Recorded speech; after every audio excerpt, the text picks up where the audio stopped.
Hello everyone, study उत्सव channel पे आप सभी का स्वागत है। इस वीडियो में एचएसएलसी एग्जाम 2025 के लिए जनरल मैथमेटिक्स का वेरी इंपॉर्टेंट एमसीक्यू हम लोग डिस्कस करेंगे। तो देखिए ये क्वेश्चन वेरी इंपॉर्टेंट है। The number of decimal places after which the decimal expansion of rational number will terminate. तो देखिए यहाँ में देखना है आपको डिनोमिनेटर कितना है 625। जब फैक्टर निकालेंगे तो क्या होगा 5 to the power 4। तो यहाँ हाईएस्ट पावर कितना है 4 है। हाईएस्ट पावर अगर 4 है तो इसका आंसर क्या हो जाएगा ऑप्शन सी। ओके, नेक्स्ट देखिए which one of the following is a rational number. तो देखिए इसमें रेशनल नंबर कौन सा है। देखिए ये आपका इरेशनल है, यहाँ पाई है, ये भी इरेशनल है, ऊपर रूट नीचे रूट दोनों इरेशनल है। So option D is the right answer, क्योंकि ऊपर भी रूट नीचे भी रूट तो दोनों का रूट एक साथ 3/27। सो 3 1 जा 3, 3 9 जा 27। सो 1 का रूट 1 हो जाएगा और 9 का रूट कितना हो जाएगा 3। रूट हट गया, दैट मीन्स यह क्या हो गया रेशनल। देखिए द प्रोडक्ट ऑफ जीरो, इसका प्रोडक्ट ऑफ जीरो बताना है। तो देखिए जो इसका स्टैंडर्ड फॉर्म लिखेंगे तो क्या हो जाएगा 4u² प्लस 8u प्लस 0। ये स्टैंडर्ड फॉर्म हो गया। और प्रोडक्ट ऑफ जीरो का फॉर्मूला क्या होता है alpha into beta equal to होता है c/a। और c a b c कितना है 0, 0/a कितना है 4, 0/4 कितना होगा 0 होगा। So option D is the right answer. अगर इसी का क्वेश्चन पूछता है क्या सम ऑफ जीरो, प्रोडक्ट जगह क्या बोलता है सम बोलता, तो alpha plus beta equal to क्या होता है -b/a। -b कितना है 8/a कितना है 4। सो 4 2 जा 8, तो इसका आंसर हो जाता है आपका -2। ओके, अब देखिए क्वेश्चन वेरी इंपॉर्टेंट है। Under what condition ax² plus 5x plus 7 equal to 0 be a quadratic equation. तो याद रखिएगा क्वाड्रेटिक इक्वेशन होने के लिए जो x² का जो कोफिशिएंट a है a क्या होना चाहिए नॉट इक्वल टू 0। तो इसका राइट आंसर हो गया option D a not equal to 0। Okay, अब देखिए ABC ट्रायंगल है, इसमें एंगल a 90 है, AB 3 है, BC 5 है, AD perpendicular BC। Then find the length of AD का वैल्यू कितना होगा तो सोल्व करना होगा। सोल्व करेंगे तो कितना आएगा 12/5 सेंटीमीटर। ओके, सो इसका राइट आंसर ऑप्शन बी होगा। The distance between the point this and this, इन दोनों के बीच का डिस्टेंस निकालना है।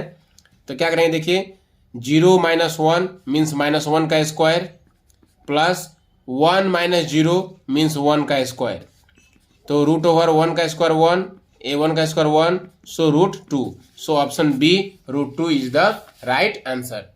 अब देखिए क्वेश्चन वेरी इंपॉर्टेंट है। सरकमफ्रेंस दिया हुआ है 22। सरकमफ्रेंस का मतलब क्या होता है 2πr इक्वल टू दिया है 22। तो यहाँ से r का वैल्यू सोल्व कर निकाल लेंगे। उसके बाद में क्या बोला है area of quadrant. Area of quadrant का फॉर्मूला होता है 1/4 πr²। यहाँ में r का वैल्यू पुट कर देंगे तो राइट आंसर हो जाएगा ऑप्शन ए 77/8 cm²। अब देखिए क्या बोला question the wicket taken by a bowler in 8 cricket matches are as follows.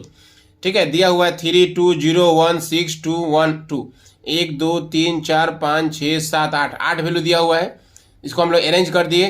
पहले 0 आ गया, फिर 1 फिर 1 फिर 2 2 2 3 6 1 2 3 4 5 6 7 8 8 आ गया। अब बताना है क्या मोड का मतलब जो मैक्सिमम टाइम रिपीट हुआ है। तो कौन बार ज़्यादा रिपीट हुआ है 2 जो है वो 3 बार मीन्स मैक्सिमम टाइम्स रिपीट हुआ है। तो मोड कितना हो गया मोड इक्वल टू हो गया 2। सो राइट आंसर हो गया ऑप्शन सी। अगर इसी क्वेश्चन में बोलता है कि मीडियन निकालिए तो मीडियन कैसे निकालते हैं हम लोग। मीडियन निकालने के लिए मीडियन का मतलब मिडिल में। ठीक है, तो 1 2 3 4 5 6 7 8 है ना। तो 8 है तो क्या करेंगे शुरू का 3 इधर का 3 हट गया और इस तरफ का 3 हट गया। तो मिडिल में क्या बचा 2 बचा 2 बचा मिडिल में क्या बचा 2 2। तो अगर मिडिल में 1 होगा तो वही आंसर हो गया मीडियन। अगर मिडिल में 2 बचा तो दोनों को प्लस करके 2 से डिवाइड।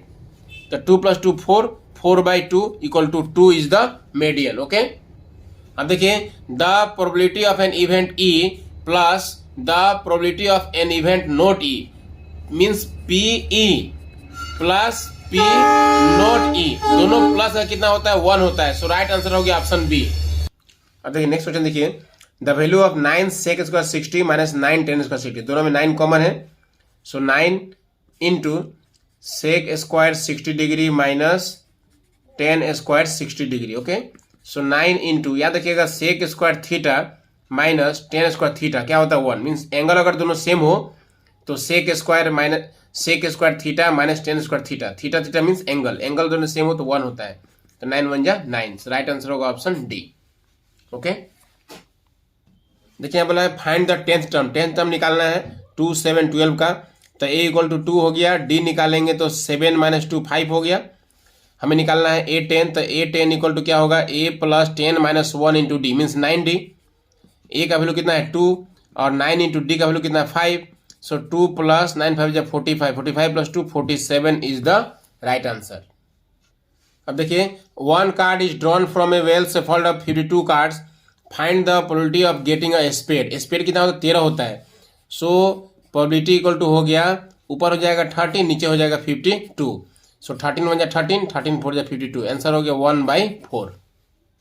अब देखिए find the value of K for the quadratic equation so that it has 2 equal roots, 2 equal roots का फॉर्मूला क्या होता है B square minus 4ac equal to क्या होता है 0 होता है, बी का वैल्यू कितना है के, सो के स्क्वायर माइनस 4 इंटू ए कितना है 2 इंटू सी कितना है 3 इक्वल टू 0, सो के स्क्वायर इक्वल टू 4 2 जा 8 8 जा 24, स्क्वायर हटा रूट लग जाएगा, सो के इक्वल टू रूट अंडर 24, 4 6 जा 24 तो 2 root 6 plus minus 2 root 6 is the right answer. Find the value of K if the points a 2 3 b 4k and c 6 - 3 are collinear. ये question very very important है, 99.99% chance है exam में आने का। देखिए आपका पेज नंबर 194 में है, आपका चैप्टर 7 का है, ठीक है, एग्जाम्पल 14 इसको जरूर प्रैक्टिस कर लीजिएगा आप लोग, ठीक है। इसका आंसर कितना आएगा, इसका आंसर हो जाएगा k equal to 0। Page number 209 chapter 7 टू तुम्हारा साबा हेतु एग्जाम्पल 14, ঠিক আছে। এ বি সি যদি কোলিনিয়ার হয় তেনেহলে ফাইন্ড দ্য ভ্যালু অফ কে, কে ভ্যালুটো কিমান হ'ব 0 হ'ব। এটো খুব ইম্পর্টেন্ট, ভেরি ভেরি ইম্পর্টেন্ট। এটো পরীক্ষাত আহা 99% চান্स আছে এটো। देखिए क्वेश्चन इंपॉर्टेंट है, मैंने कहा ही था एक्सरसाइज 3.6 का है क्वेश्चन। देखिए ये वाला क्वेश्चन इंपॉर्टेंट है, the area of rectangle gets reduce by 9 square unit. ये भी पेज नंबर 88 में है, ठीक है। क्वेश्चन नंबर आपका एक्सरसाइज 3.5 का 4 का 5 नंबर ये क्वेश्चन वेरी वेरी इंपॉर्टेंट है। पेज नंबर 93 एक्सरसाइज 3.5 पर क्वेश्चन नंबर 5 टू तुम लोग सब आई टू खूब इंपॉर्टेंट, 99% चांस आसे परीक्षा आहा। देखिए नेक्स्ट क्वेश्चन देखिए, the decimal expansion of the which of the following rational number will non terminating repeating. तो देखिए नॉन टर्मिनेटिंग मीन्स नीचे में 2 और 5 के अलावा दूसरा कुछ आएगा, जैसे 7, ठीक है। 2 5 है, इसका मतलब टर्मिनेटिंग हो गया है। यहाँ 80 है तो इसका फैक्टर निकालेंगे तो 2 और 5 आएगा टर्मिनेटिंग, यहाँ भी फैक्टर निकालेंगे तो 2 और 5 आएगा टर्मिनेटिंग, बट यहाँ में देखिए 2 भी है 5 है और एक्स्ट्रा 7 आ गया, इसका मतलब क्या हो गया, ये हो गया non terminating. Option B is the right answer. Next देखिए, LCM of this and this is 9696, then value of HCF, इसका एचसीएफ निकालना है। तो जानते हैं हम लोग फॉर्मूला क्या होता है, HCF into LCM equal to first number to second number, तो HCF equal to first number into second number divide LCM. तो इस तरह से इसका आंसर कितना आ जाएगा आपका, इसका आंसर आ जाएगा आपका 4, option A is the right answer. Okay, अब देखिए the product of 0 T square minus 15, जब इसको स्टैंडर्ड फॉर्म में लिखेंगे तो क्या होगा, टी स्क्वायर और यहाँ में टी नहीं है, इसका मतलब plus 0t minus 15, a standard form हो गया है। हमें a equal to 1, b equal to 0 और c इक्वल टू माइनस 15। आपको निकालना है प्रोडक्ट ऑफ 0, तो प्रोडक्ट ऑफ 0 क्या होता है, c बाई ए, c का वैल्यू माइनस 15 बाई ए कितना है 1, so minus 15 by 1 minus 15 is the right answer. अगर इसी में बोलता है कि आप सम ऑफ 0, तो सम ऑफ 0 क्या होता है minus b by A, b कितना है 0, 0 बाई 1 कितना हो जाएगा 0, so option 0 is the right answer. Under what condition the roots of the quadratic equation will be real and equal. देखिए रियल एंड इक्वल का फॉर्मूला क्या होता है, B square minus 4ac equal to 0। तो देखिए हमें क्वेश्चन में a का वैल्यू कितना है, तो a का वैल्यू क्वेश्चन में क्या है 1 है, और b का वैल्यू कितना है, तो b का वैल्यू जो है ना x का कोफिशिएंट p है, तो b का वैल्यू हो गया p, और c का वैल्यू कितना हो गया, c का वैल्यू देखिए इक्वल टू q है, तो इधर जाएगा तो माइनस q हो जाएगा, क्या हो जाएगा माइनस q। सो बी का वैल्यू लिख देंगे हम लोग P square minus 4 into A का वैल्यू 1 इंटू सी का वैल्यू माइनस क्यू। तो P square minus minus plus 4 Q equal to 0 is the right answer. That means option C.